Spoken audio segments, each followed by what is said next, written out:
Bab 8. Menghadapi kesusahan dan musibah. Evan baru berusia 11 tahun. Dia dikenal guru-gurunya sebagai anak yang senang menolong, terutama kepada teman-temannya yang tertinggal dalam pelajaran. Dia tidak pernah menolak saat diminta tolong membantu mengerjakan tugas. Hari Minggu, 13 Mei 2018, dia bersama adiknya Nathan yang baru berusia 8 tahun berjalan bergandengan menuju gereja Santa Maria Tak Bercela, Surabaya. Di sisi lain gereja, dua orang kakak beradik juga memasuki kelompok gereja, Firman 15 tahun dan Yusuf 17 tahun. Firman dan Yusuf meledakkan diri. Evan dan Nathan pun terhempas. Keduanya sempat dibawa ke rumah sakit, tetapi nyawa mereka tak tertolong. Evan meninggal karena luka bakar, pendarahan dalam dan benturan. Adiknya Nathan sempat menjalani operasi amputasi kaki, tetapi darah yang terlalu banyak hilang akhirnya membuatnya menyusul kakaknya. Hari Minggu itu Indonesia terhenyak tak percaya akan aksi kekejaman yang harus makan korban orang-orang tak bersalah, termasuk anak-anak kecil. Salah satu aplikasi stoicisme adalah bagaimana harus bersikap dan bertindak di dalam kesusahan, musibah, dan bencana. Kamu sudah belajar bagaimana segala sesuatu yang eksternal di luar diri kita dianggap sebagai indifferent, tidak baik dan tidak buruk, karena tidak bisa menentukan kualitas karakter kita. Tidak ada peristiwa hidup yang bisa disebut baik atau buruk, yang ada hanyalah interpretasi kita. William Shakespeare, pujangga Inggris, pernah mengembangkan hal yang sama. There is nothing either good or bad, but thinking makes it so. Tidak ada hal yang baik atau buruk, pikiran kita lah yang menjadikannya baik atau buruk. Jika demikian, bagaimana stoicisme bisa membantu kita menghadapi kesulitan hidup yang benar-benar sulit, bukan sekadar peristiwa sepele atau orang-orang yang menyebalkan. Karena interpretasi dan anggapan kita akan sebuah kejadian ada sepenuhnya di tangan kita, maka kita juga sepenuhnya mampu mereinterpretasi ulang episode hidup yang sulit. Filosofi teras mengajarkan untuk melihat kesulitan dan tantangan sebagai ujian. I know, ini terdengar basi dan mengingatkan kita akan kata-kata guru BP. Akan tetapi, ini berhubungan dengan topik interpretasi di atas. Saat tertimpa kesulitan dan bencana, interpretasi kita malah bisa makin memperburuk kondisi kita. Misalnya, dengan terus-terusan bertanya-tanya, salah apa saya sampai tertimpa ini? Atau, saya sudah berbuat baik, mengapa Tuhan tidak adil? Saya tidak layak menerima ini. Harusnya orang lain, si Ano, dan berbagai interpretasi lain yang tidak mengubah situasi. Mungkin kita pun pernah melakukan hal ini saat kesulitan menimpa. Namun pikiran-pikiran ini adalah irasional menurut filosofi teras, karena kita menghabiskan energi untuk hal-hal yang di luar kendali kita. Saat musibah atau kesusahan telah terjadi, dia sudah berada di luar kendali kita. Sudah masuk masa lalu, past, atau masa sekarang, present. Dalam wawancara dengan Kania Cita, dia mengatakan bahwa lebih baik waktu dan energi segera dipusatkan kepada solusi yang masih ada di masa depan, daripada mempertanyakan kenapa kita tertimpa musibah yang ada di masa lalu atau masa sekarang. Filosofi teras mengajarkan kita untuk menginterpretasi peristiwa negatif sebagai ujian, kesempatan untuk menjadi lebih baik. Seperti di sekolah, ada ujian matematika, ujian sejarah, ujian biologi, dan lain-lain. Maka ujian dalam hidup ada banyak macam, menguji salah satu karakter kita. Kualitas karakter atau virtu apa dari saya yang bisa dikembangkan oleh peristiwa ini? Constant misfortune brings the one blessing. Those whom it always assails, it eventually fortifies. Seneca. Kesusahan yang datang terus-menerus membawa berkah ini. Mereka yang selalu tertimpanya akhirnya akan diperkuat olehnya, ujar Seneca. Dalam bahasa modernnya, what doesn't kill you only makes you stronger. Apa yang tidak membunuhmu hanya akan memperkuat dirimu. Interpretasi pertama yang bisa ditanamkan adalah, di balik musibah ini ada kesempatan kita menjadi seorang yang lebih kuat. Jika kita membaca biografi orang-orang terkenal, mereka pun mengalami banyak musibah, kesialan, kesusahan, dan semua ini menjadikan mereka lebih kuat dalam mengejar cita-cita dan perjuangan mereka. Sebelum sukses dengan bisnis animasinya, Walt Disney pernah dipecat oleh koran tempatnya bekerja karena dianggap kurang imajinasi dan miskin ide. Oprah Winfrey dipecat dari pekerjaan pertamanya sebagai pembawa berita dengan alasan terlalu emosional dengan beritanya. Para guru dari Thomas Edison, penemu bola lampu dan banyak inovasi lainnya, mengatakan padanya bahwa dia terlalu bodoh untuk belajar apapun. Lady Gaga diputus oleh perusahaan rekamannya hanya sesudah 3 bulan. Colonel Sanders, pendiri Kentucky Fried Chicken, saat berusaha menjual resepnya mengalami penolakan dari 1.000 lebih restoran. George Lucas mengalami penolakan 2 kali dari 2 studio besar untuk ide Star Wars. Naskah Harry Potter ditolak oleh 12 penerbit besar sampai akhirnya diterbitkan. Steve Jobs dipecat dari perusahaan Apple yang didirikannya di tahun 1985 dan kemudian kembali lagi untuk meraih sukses lebih besar. Masih banyak lagi kisah kegagalan, penolakan, kesulitan di balik orang-orang yang akhirnya mencapai sukses besar.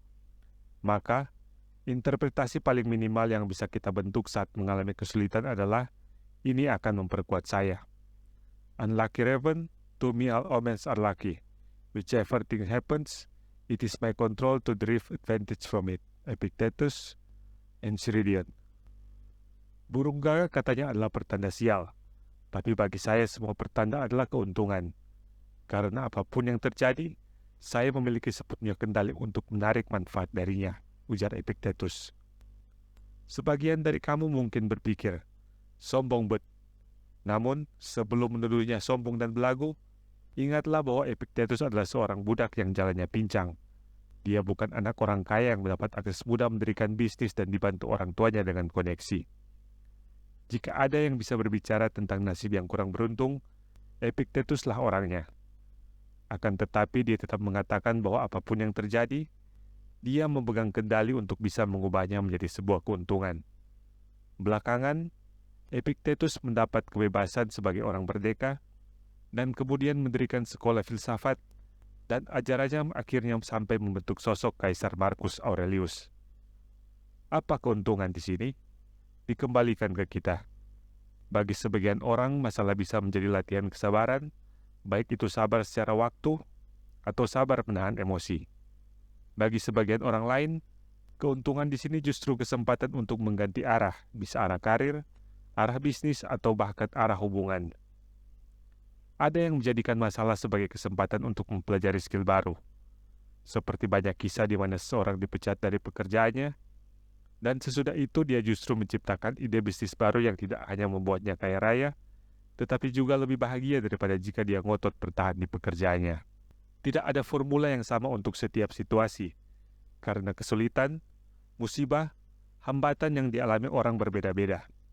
Namun, yang penting adalah bagaimana kita tidak membiarkan pikiran kita terlalu lama dihabiskan di hal-hal yang di luar kendali kita, dan memfokuskannya kembali ke hal-hal yang di bawah kendali kita. Bagaimana kita mau memaknai musibah dan kesulitan ada sepenuhnya di tangan atau pikiran kita. Weni Angelina Hudojo adalah ibu dari Evan dan Nathan.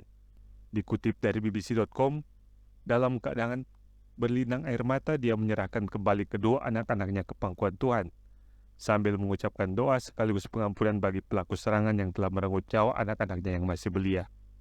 Pengampunan yang diberikan oleh Weni sepenuhnya ada di bawah kendalinya. Tidak ada yang bisa merenggutnya. Melawan pola pikir destruktif. Dalam menghadapi kesusahan atau musibah, ada pola pikir merusak yang harus kita lawan. Di buku Option B, Facing Adversity, Building Resilience and Finding Joy, karya Sheryl Sandberg bersama Adam Grant, disebutkan mengenai pola pikir 3P yang menurut psikolog Martin Seligman bisa menghambat kita untuk pulih dari musibah. Pola pikir 3P itu adalah personalization, menjadikan musibah sebagai kesalahan pribadi. Pervasiveness, menganggap musibah di suatu aspek hidup sebagai musibah di seluruh aspek hidup. Permanence, keyakinan bahwa akibat dari sebuah musibah atau kesulitan akan dirasakan terus-menerus. Sebagai ilustrasi dari pola 3P, bayangkan seorang perempuan yang baru patah hati berat, sampai nangis 7 hari 7 malam dan menolak makan. Pola 3P bisa seperti ini. Personalization, cowok gue selingkuh karena salah gue. Gue yang kurang dandan, gue yang kurang semok, gue yang kurang merdu suaranya. Semua memang salah gue. Cowok gue pasti akan setia sama gue kalau gue secantik Gal Gadot. Pervasiveness. Hidup gue emang begini. Apes di percintaan, jadi mahasiswa juga gak becus, jadi anak gak benar. Pokoknya semua hidup gue adalah kegagalan. Permanence. Gue akan patah hati seumur hidup, yakin gue. Perhatikan bahwa pola 3P ini bukanlah fakta, tetapi murni konstruksi di dalam kepala kita sendiri.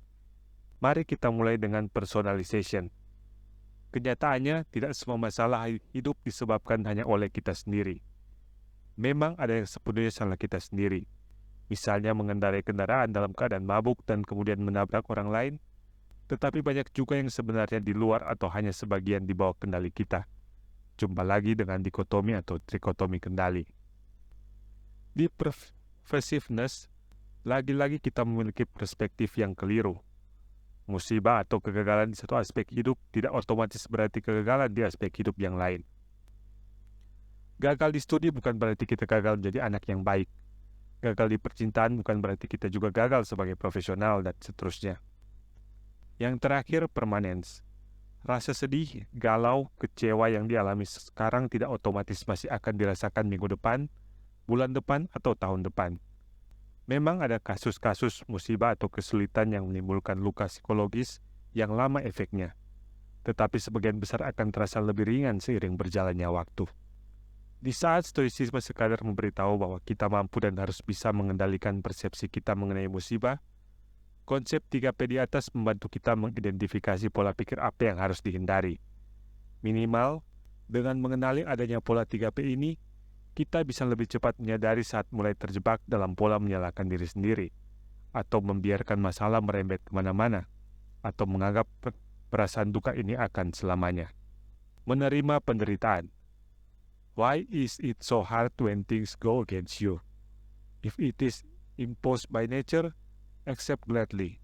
If not, work out what your own nature requires, even if it brings you no glory.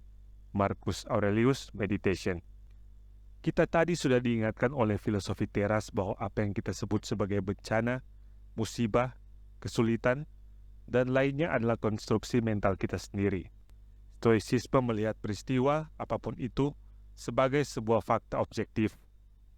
Makna dari peristiwa itu datang dari kita sendiri, dan karenanya kita punya pilihan hendak memaknainya sebagai hal buruk atau sebagai hal yang baik, misalnya kesempatan memperkuat diri atau melatih sifat tertentu. Ada satu lagi nasihat yang datang dari Marcus Aurelius, yaitu untuk menerimanya dengan senang hati. Ini juga sesuai dengan pembahasan sebelumnya mengenai mencintai nasib, amor fati, dan dengan sepenuhnya mengharapkan hal yang telah terjadi sebagai yang ditunggu-tunggu, walaupun terasa absurd. Mengapa begitu sulit saat hidup dirasa melawan dirimu? Jika memang kejadian ini datang dari alam, maka terimalah dengan senang hati. Jika tidak, maka cari tahulah apa yang harus kamu lakukan yang selaras dengan alam, dan kerjakan itu. Bahkan jika hal itu tidak memberimu kemuliaan, ujar Markus. Masih ingat soal keteraturan dan keterkaitan semua yang ada di alam ini? Hal ini pun mencakup peristiwa musibah dan kedukaan. Jika memang hal itu adalah bagian dari alam, maka kita diajak untuk menerimanya dengan senang hati, love of faith. Semua hal yang memang harus dijalani makhluk hidup, seperti kematian dan sakit penyakit, atau segala tindakan di luar kendali kita, seperti sikap dan perasaan orang lain, serta segala bentuk bencana alam yang tidak bisa dikendalikan manusia. Memang ada masalah yang timbul karena kesalahan kita sendiri. Misalnya kita tidak menjalankan tanggung jawab kita sebagai pasangan, anak, ataupun orang tua sehingga kemudian menjadi masalah bagi kita. Atau kita mengucapkan atau berbuat sesuatu yang merugikan kepada orang lain, makhluk lain, atau lingkungan yang akhirnya membawa kesusahan. Jika semua masalah ini ditimbulkan oleh kita sendiri, karena kita telah berbuat tidak selaras dengan alam, maka kembali ke kita.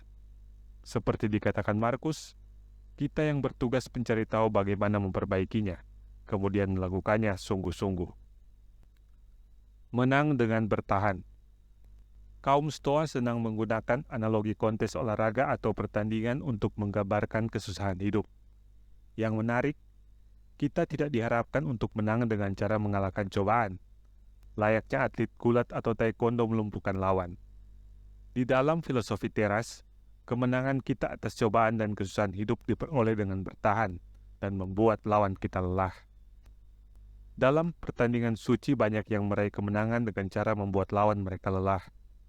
Dengan sikap bertahan yang keras kepala, stubborn endurance, bayangkan seorang stoa semacam atlet yang seperti itu, yang melalui latihan panjang dan tekun akhirnya memiliki kekuatan untuk bertahan menerima serangan dan akhirnya melelahkan lawan. Seneca, Firmness. Jadilah seperti tebing di pinggir laut yang terus dihujam ombak, tetapi tetap tegar dan menjinakkan muka air di sekitarnya. Marcus Aurelius, Meditations. Analogi-analogi di atas mengingatkan saya pada kisah-kisah pemain bulu tangkis, petinju atau petarung yang memiliki strategi bermain panjang. Bukannya berusaha secepatnya menaklukkan atau melukai lawan, mereka memilih bermain pantai panjang, memanfaatkan kesabaran dan stamina yang mereka miliki, sampai akhirnya lawan mereka kelelahan, dan kemudian mereka baru bertindak merebut kemenangan. Saat cobaan, kesusahan, bencana terasa begitu berat melanda, yang diminta dari kita bukanlah teori, strategi, tips dan trik yang canggih-canggih. Filosofi teras hanya meminta kita untuk cukup bertahan, tetap teguh, bagai tebing karang yang tidak bisa dikalahkan badai, sampai akhirnya cobaan tersebut yang lelah sendiri. Hang in there mungkin bukan anjuran yang buruk. Latihan menderita. Premeditatio malorum melatih kita untuk memikirkan skenario-skenario buruk yang mungkin terjadi di hari ini. Selain simulasi mental, stoicisme juga menganjurkan latihan menderita dalam hidup kita secara rutin. Latihan apes ini benar-benar dalam arti literal. Artinya kita memaksa diri kita menderita secara fisik, bukan dengan instrumen penyiksaan. Ingat penjahat di film The Da Vinci Code yang senang mencambuk diri, tetapi dengan sengaja hidup jauh di bawah standar kenyamanan hidup kita sehari-hari secara berkala. Luangkan beberapa hari dalam setahun di mana kamu harus memuaskan dirimu dengan makanan yang paling sederhana dan murah, mengenakan baju yang paling jelek dan kasar, kemudian berkata pada dirimu sendiri, inikah kondisi yang saya takuti? Justru ketika keadaan kita sedang baik, maka jiwa kita harus diperkuat untuk menghadapi kesulitan yang lebih besar. Justru ketika Dewi Keberuntungan sedang ramah, maka kita harus menyiapkan diri terhadap murkanya. Di masa perdamaian, para tentara latihan melakukan manuver, menggali tanah padahal tidak ada musuh, dan melelahkan diri dengan kerja keras yang sebenarnya tidak perlu, agar dia akhirnya siap ketika harus bekerja keras betulan. Jika kamu ingin seorang tak goyah saat krisis menghantam, maka latihlah ia sebelum krisis itu datang. Seneca, Letters. Seneca menganjurkan kita berlatih apes atau latihan kemiskinan, practice poverty secara rutin. Misalnya makan makanan yang sangat sederhana dan murah. Bahkan Seneca menyebut roti yang sudah keras sebagai simbol makanan yang sederhana. Ya, kamu yang anak kos juga tidak punya alasan untuk tidak melakukan ritual ini. Dan memakai baju yang lusuh atau usang. Di masa kini, latihan ini tidak terbatas pada makan makanan sederhana atau berbaju jelek saja. Pada intinya, apakah kita bisa melepaskan kenyamanan yang biasa kita nikmati selama beberapa hari? Bagi yang bisa naik mobil pribadi ke sana sini, cobalah untuk merasakan naik kendaraan umum. Yang bisa naik taksi, cobalah untuk merasakan naik ojek. Yang biasa tidur di kamar AC, cobalah untuk tidur dengan udara alami. Yang biasa tidur di kasur spring bed, cobalah tidur di kasur tipis atau bahkan di lantai beralas tikar. Yang biasa memakai smartphone, cobalah untuk puasa internet. Masih banyak lagi kesempatan untuk melatih kesusahan dan kemiskinan. Hidup jauh di bawah standar kenyamanan kita, jika kita mau. Saat melakukan ini semua, coba renungkan, apakah hidup melarat ini sungguh-sungguh menakutkan? Apakah kondisi berkekurangan ini adalah sebuah bencana besar dalam hidup kita? Ataukah saat dijalani ternyata tidak semenakutkan yang kita pikir? Karena ternyata kita tetap bisa hidup dengan makanan sederhana. Atau ternyata tidak ada yang peduli dengan baju bagus kita. Atau ternyata kita masih bisa tidur tanpa segala fasilitas berlebih. Lakukan ini semua selama 3 atau 4 hari atau lebih lama. Sehingga ini bisa sungguh menjadi ujian bagimu dan bukan hanya hobi. Percayalah kamu akan bersuka cita dengan makanan murah, dan kamu akan mengerti bahwa damai pikiran seorang tidak bergantung pada dewi keberuntungan atau kemakmuran. Karena bahkan saat murka pun ia memenuhi kebutuhan kita dengan cukup. Lanjut Seneca. Menurut William Irvin di dalam bukunya A Guide to Good Life, ada beberapa manfaat dari latihan kesusahan ini. Yang pertama adalah melatih diri kita menjadi lebih tangguh, bagaikan tentara yang berlatih susah payah di masa damai, sehingga ketika pertempuran yang sebenarnya terjadi, mereka sudah siap menghadapinya. Ingat bahwa kekayaan adalah hal di luar kendali kita. Siapkah kita jika itu semua mendadak direnggut dari kita ketika Dewi Keberuntungan marah kepada kita, misalnya dengan mengirimkan perampok, kebangkrutan, bencana alam? Dengan berlatih kemiskinan secara rutin, kita akan menjadi lebih tangguh menghadapi situasi apapun. Kita akan melatih jiwa dan raga ketika kita membiasakan diri kita dengan dingin, panas, haus, lapar, kekurangan makanan, dipan yang keras, menahan diri dari kenikmatan, dan menjalani kesakitan. Musonius Rufus, Letters and Saying. Manfaat kedua dari praktis poverty menurut Irvin adalah membentuk rasa percaya diri, sehingga kita bisa menanggung musibah dengan tabah dan kuat. Seperti dikatakan Seneca, saat kita menyadari bahwa ternyata kita cukup kuat untuk menanggung latihan-latihan ini, perlahan kita menjadi lebih pede. Seandainya saat ini kita dianugerahi kekayaan dan rezeki lain, kita bisa berkata, jika harus jatuh miskin pun, saya tidak akan hancur. Manfaat ketiga adalah melawan fenomena yang disebut ilmu psikologi sebagai hedonic adaptation atau adaptasi kenikmatan. Para psikolog menemukan bahwa apapun yang membuat kita senang, uang, ketenaran, seks, harta benda, dan lain-lain, pada akhirnya akan kehilangan kenikmatannya seiring berjalannya waktu. Sebuah penelitian terhadap para pemenang lotre di Amerika Serikat menemukan bahwa 18 bulan setelah memenangkan lotre, para pemenang lotre tidak lebih bahagia dari mereka yang tidak menang. Penjelasannya adalah, pada akhirnya kita akan beradaptasi dengan hal-hal baru yang tadinya membuat kita bahagia. Rasanya tidak perlu jauh-jauh untuk mencari contoh dari hidup kita sendiri. Saat memenangkan kejuaraan, lulus dengan nilai tertinggi, mendapat kenaikan jabatan dan kenaikan gaji, membeli tas atau gadget baru, atau bahkan mendapat pacar, suami, atau istri baru, pada awalnya kita senang sekali dan grafik kebahagiaan kita mengalami peningkatan. Namun seiring berjalannya waktu, maka kenikmatan yang kita rasakan perlahan turun, dan kita kembali ke kebahagiaan di awal, base level.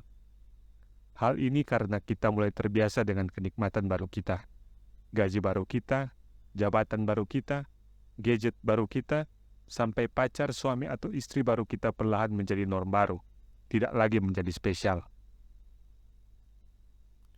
Menurut Irvin, praktis poverty bisa membantu kita melawan adaptasi kenikmatan tersebut.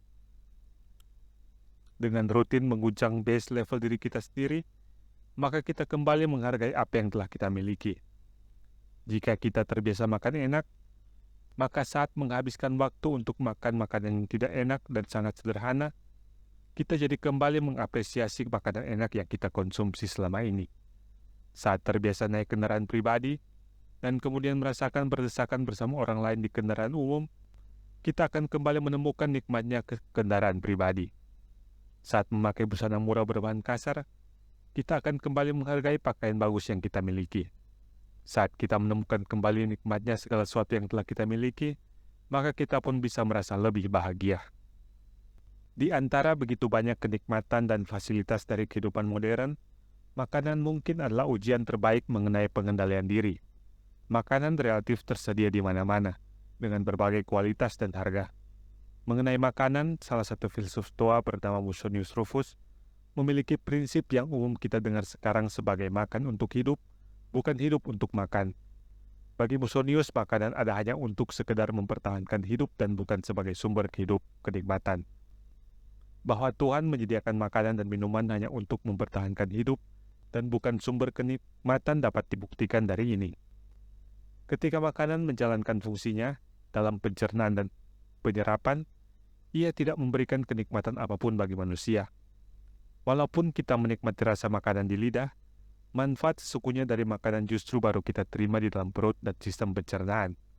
Konsisten dengan ajarannya, Musonius Rufus dikenal hanya makan tumbuh-tumbuhan dan hasil dari susu, dan dia tidak makan daging. Musonius Rufus tampaknya tidak akan jadi filsuf yang populer di kalangan foodies dan food blogger. Walaupun tidak semua dari kita bisa mengikuti anjuran Musonius Rufus sepenuhnya, saya kebetulan penganut makan untuk hidup, bukan hidup untuk makan. Makanya saya paling tidak rewel soal makanan. Tetapi ada pesan lebih dalam yang bisa dihayati semua orang, pencinta kuliner dan food blogger sekalipun. Jangan sampai kita diperbudak oleh makanan, baik dari segi kualitas, selalu hanya ingin makan yang enak dan mewah, maupun segi kuantitas, bahkan berlebihan, melebihi yang diperlukan untuk tubuh untuk tetap sehat. Di bab akhir mengenai pelatihan prinsip stoicisme yang bisa kita lakukan, kita akan melihat contoh praktik melatih diri mengurangi ketergantungan pada makanan yang sekaligus memiliki manfaat kesehatan. Jika kita telah mampu melakukan praktis poverty secara rutin, Seneca mengingatkan kita untuk tidak merasa bangga dengan mengingat status hidup kita. Bagaimanapun, mereka yang mampu melakukan ritual ini adalah mereka yang harus menghadapi kelaparan dan kemiskinan setiap hari. Tidak ada alasan bagimu untuk merasa hebat melakukan hal ini semua, karena kamu hanya menjalani apa yang dia jalankan ribuan budak dan orang miskin setiap hari. Namun kamu boleh sedikit menguji dirimu untuk ini, bahwa kamu melakukannya bukan karena terpaksa oleh keadaan, dan bahwa kamu mampu melakukan ini secara permanen semudah kamu melakukannya secara kadang-kadang. Biarlah kita menjadi akrab dengan kemiskinan, sehingga nasib tidak bisa menyergap kita tiba-tiba. Kita akan bisa lebih menikmati rezeki kita saat kita menyadari bahwa kemiskinan bukanlah beban. Letters. Menurut saya inilah manfaat terakhir dari latihan kemiskinan, untuk mengajak kita yang lebih beruntung, sesekali keluar dari kenyamanan yang telah kita anggap normal, dan menyadari ada jutaan orang lainnya yang tidak seberuntung kita, dan bisa merasakan apa yang mereka lalui setiap hari. Halangan adalah jalan. Jika kita kembali pada fundamental dikotomi kendali, kita akan menyadari bahwa hampir semua jalan hidup ini ada di luar kendali kita. Sebagian memang bisa dipengaruhi oleh pilihan-pilihan kita, pemilihan teman, pemilihan pasangan hidup, pemilihan pekerjaan, pemilihan tempat tinggal, pemilihan sekolah, dan lain-lain. Namun sebenar-benarnya hasil atau outcome dari pilihan kita banyak sekali bergantung pada faktor eksternal. Hanya pikiran, interpretasi, strategi, dan keputusan kita lah yang masih benar-benar di bawah kendali kita. Marcus Aurelius menyebutkan bahwa halangan adalah jalan. The obstacle is the way. Sebuah permainan kata yang menarik. Secara definisi, halangan bukanlah jalan dan justru mengganggu sang jalan, bukan? Inilah penjelasan beliau. Karena kita bisa menerima dan menyesuaikan diri, pikiran kita bisa beradaptasi dan bisa mengubah halangan agar justru mendukung tujuan. Halangan terhadap tindakan kita justru memajukan tindakan kita. Apa yang menghalangi jalan kita menjadi jalan itu sendiri. Meditation. Keulutan dan ketangguhan sejati bukan datang dari otot atau uang yang kita miliki, tetapi dari pikiran kita. Inilah kekuatan pikiran kita yang bisa mengubah halangan menjadi jalan itu sendiri. The obstacles becomes the way. Kisah Steve Jobs mengingatkan saya pada hal ini. Steve Jobs mendirikan Apple di tahun 1976, dan 9 tahun kemudian dia dipecat dari perusahaan yang didirikannya, padahal komputer yang diluncurkannya cukup populer. Bagi banyak orang, dipecat dari tempat bekerja, apalagi dari perusahaan yang dia dirikan sendiri, adalah sebuah bencana besar. Akan tetapi, peristiwa yang bagi kebanyakan orang adalah halangan ini ternyata menjadi jalan baru bagi Steve. Dipecat dari Apple adalah hal terbaik yang pernah terjadi padaku, ujar Steve Jobs dalam pidato kelulusan di Stanford University bertahun-tahun kemudian. Beratnya beban sukses digantikan dengan rasa ringan menjadi pemula lagi, tambahnya. Setelah dipecat, Steve mendirikan perusahaan komputer baru, NXT, dan kemudian Pixar, yang kita kenal dengan film-film produksinya seperti Toy Story, Up, Cars, dan The Incredibles. Kira-kira 1 dekade sudah dipecat, Steve Jobs kembali ke Apple dan kemudian menghasilkan inovasi-inovasi ikonik yang telah dikenal jutaan manusia, seperti iPod, iTunes, iPhone, dan iPad. Mungkin pembaca saat ini sedang merasakan kesulitan dalam hidup, atau sedang merasa jalannya terhalang. Bisa jadi, apa yang dirasakan sebagai halangan justru adalah jalan yang baru. Untuk menemukan ini, kita harus kembali ke pikiran kita sendiri. Kamu sungguh sial jika kamu tidak pernah tertimpa musibah, karena artinya kamu menjalani hidup tanpa pernah menghadapi lawan. Tidak ada yang tahu kemampuanmu sesungguhnya, bahkan dirimu sendiri tidak. Seneca on Providence. Intisari bab 8. Dalam filosofi teras, musibah dan kesusahan adalah opini atau value judgment yang ditambahkan oleh diri kita sendiri. Walaupun musibah, bencana, dan kesusahan yang menimpa seringkali berada di luar kendali kita, respon kita atasnya sebetulnya ada di tangan kita sendiri. Filsuf Stoa melihat semua kesusahan sebagai kesempatan melatih virtue, arete atau kebajikan kita. Saat kita tertimpa kesusahan, kita bisa memikirkan virtue apa yang bisa dilatih oleh keadaan ini. Saat tertimpa musibah dan kesusahan, waspadai pola pikir 3P yang merusak: personal, pervasive, permanence. Kita bisa mengalahkan cobaan dan penderitaan dengan bertahan menanggungnya, endure. Bagaikan atlet di pertandingan yang dengan keras kepala membuat lelah lawannya. Latihan menderita, poverty practice, selain membantu kita menghadapi kesusahan yang sebenarnya, juga bisa membuat kita kembali mensyukuri apa yang sudah kita miliki. Halangan bisa menjadi jalan, dan itu tergantung kepada pikiran kita.